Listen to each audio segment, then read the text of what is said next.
¿Mejor el corazón o peor el corazón? Para que me respondas, te doy una pequeña pista. El parénquima hepático contiene una cantidad enorme de irrigación sanguínea.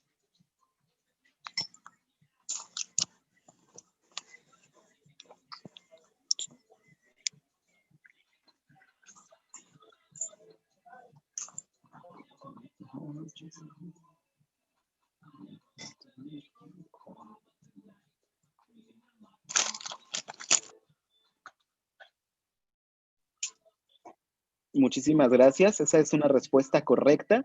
Enhorabuena, qué bien que lo pueda visualizar así. Siempre la invitación va a ser persistente a que expresemos nuestros conceptos en términos médicos y clínicos, porque en eso estamos. Entonces, la irrigación hepática va a contener una gran cantidad de líquido plasmático, evidentemente, y por lo tanto, al haber un gran contenido de líquido en esta interfaz hepática, vamos a tener una buena visualización cardíaca. Muy bien, muy bien. ¿Hasta aquí vamos bien, compañeros? Sí. Sí. Sí. Muy bien. Entonces, para el estudio del corazón, nosotros vamos a ocupar 3 ejes cardíacos o 3 planos cardíacos que van a ser los mejores para poder estudiarlo. En esta sesión nos vamos a concentrar en los más sencillos de identificar, que van a ser el eje largo y el eje de 4 cámaras o el plano de las 4 cámaras. El eje corto no está mal, pero necesitaríamos hacer un poco de práctica para que pudiéramos tener mayor claridad sin generar una confusión importante.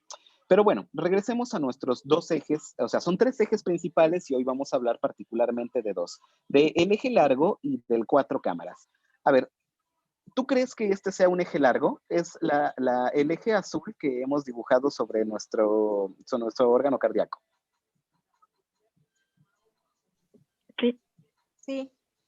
En efecto, este eje largo lo podríamos desplazar más a la derecha y cortar solo cavidades derechas, o lo podríamos desplazar más a la izquierda y cortar solamente a las cavidades izquierdas. Entonces, este eje largo se puede estar desplazando continuamente para ir valorando de forma dinámica 2 cámaras al mismo tiempo, en este caso aurícula y ventrículo derechos o aurícula y ventrículo izquierdos. Muy bien. Ahora, ten un poco de imaginación y dime, el que está en color amarillo, que es un eje corto, ¿te permitiría valorar las 4 cámaras del corazón al mismo tiempo? Sí, ¿no?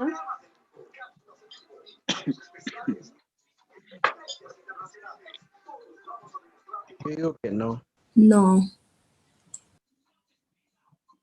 No, en efecto, no. Si bien el eje largo nos permitía valorar 2 cámaras que fueran las mismas en el sentido longitudinal del corazón, el eje corto nos va a permitir valorar 2 cámaras, pero que sean en el mismo sentido horizontal. Es decir, con el eje corto podríamos valorar los 2 ventrículos o las 2 válvulas o las 2 aurículas, pero definitivamente no podríamos valorar las 4 cámaras del corazón.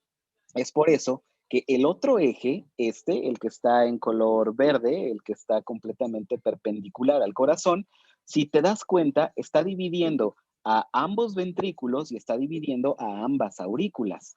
Si pusiéramos el transductor en esta zona y el sonido estuviera entrando desde el ápex cardíaco hacia la inserción de los grandes vasos, en efecto podríamos valorar las 4 cámaras cardíacas.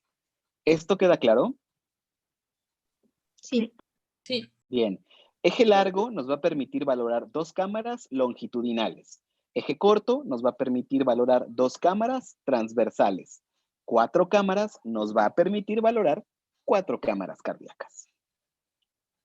Muy bien. Ok. Podríamos realizar hasta 4 exámenes o 4 combinaciones ocupando estos planos cardíacos, estos 3 planos cardíacos. En la vista o en la ventana paraesternal, nosotros podríamos encontrar tanto al eje largo como al eje corto. En tanto que en la ventana apical y en la ventana subsifoidea vamos a poder valorar las 4 cámaras cardíacas. ¿De acuerdo? No te pierdas, recuerda que estos son planos cardíacos y estas son ventanas para asomarnos a la función cardíaca. ¿Eso queda claro? Sí. Sí. De acuerdo. Muy bien.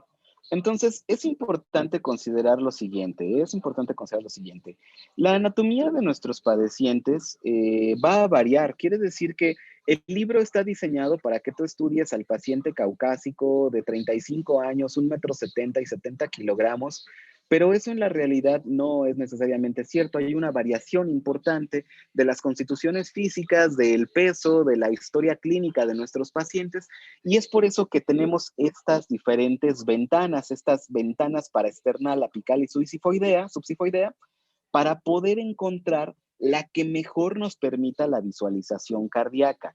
Si nosotros volteamos a ver lo que estaría pasando con un paciente que tuviera, por ejemplo, um, alguna patología obstructiva, ¿qué encontraríamos? Recuerda que esos pulmones se caracterizan por no permitir la salida adecuada del aire. Y entonces los lóbulos pulmonares se encuentran hiperinsuflados.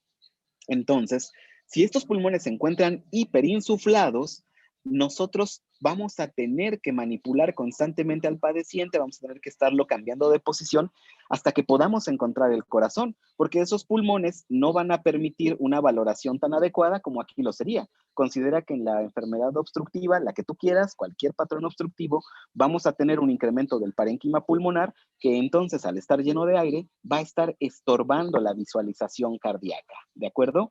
¿Qué pasa por otro lado cuando tenemos a un padeciente que tiene cardiomegalia o que está con alguna patología que condicione un abdomen muy prominente? Bien podría ser obesidad de tercer grado, bien podría ser ascitis por insuficiencia hepática de la etiología que tú quieras.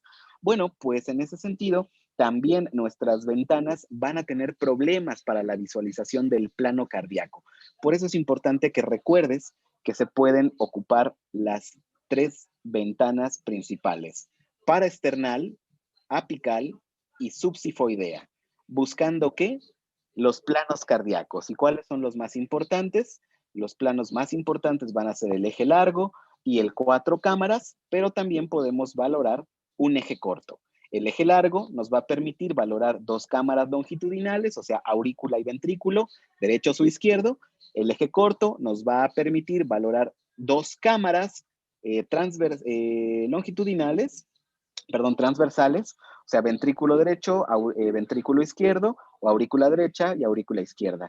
Y en el 4 cámaras nosotros vamos a poder valorar la armonía de las 4 cámaras cardíacas. ¿Hasta aquí vamos bien? Sí, doctor. Sí. Sí. Muy bien.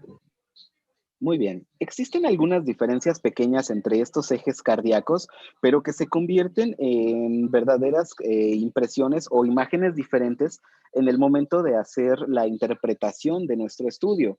Entonces es importante que consideremos que el eje vertical del corazón va a ir sobre todo, fíjate bien, el eje vertical del corazón va a ir sobre todo sobre el ventrículo izquierdo, sobre la aorta ascendente, y nos va a permitir valorar parcialmente al ventrículo derecho. Pero lo más importante del eje vertical, es definitivamente la valoración del ventrículo izquierdo. Ahora, ¿estarás de acuerdo conmigo en que para establecer la hemodinamia de un paciente, la función ventricular izquierda es determinante, es avasallante, es la más importante?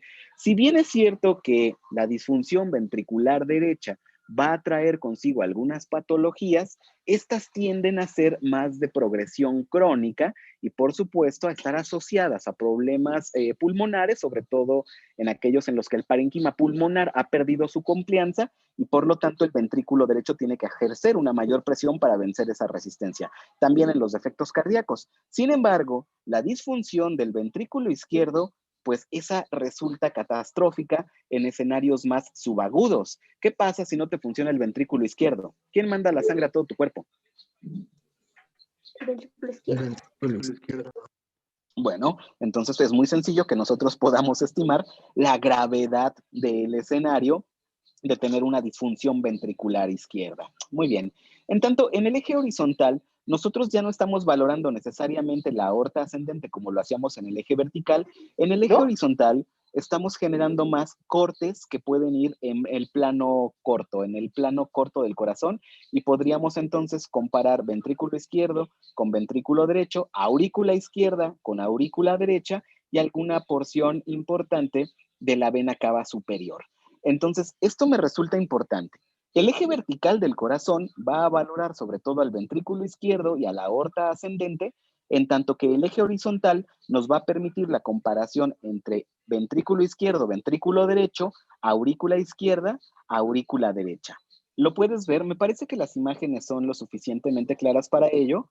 Las acercamos un poco. Aquí lo puedes ver muy fácilmente. Aquí tenemos todo nuestro ventrículo izquierdo. Aquí está la aurícula izquierda.